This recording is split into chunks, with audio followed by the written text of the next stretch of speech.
ज्ञानयज्ञसूत्रमिन्दुशेखरं कृपाकरं नारदादियोगिवृन्दवन्दितं दिगम्बरं काशिकापुराधिनाथ कालभैरवं भजे।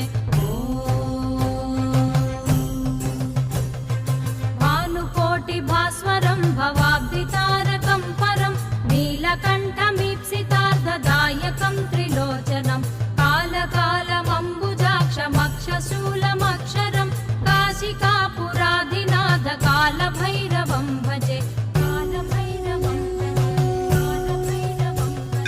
शूलटङ्कपाशदण्डपाणिमादिकारणं श्यामकायमादिदेवमक्षरं निरामयं भीमविक्रमं प्रभुं विचित्रताण्डवप्रियं काशिकापुराधिनाथ कालभैरवं भजे।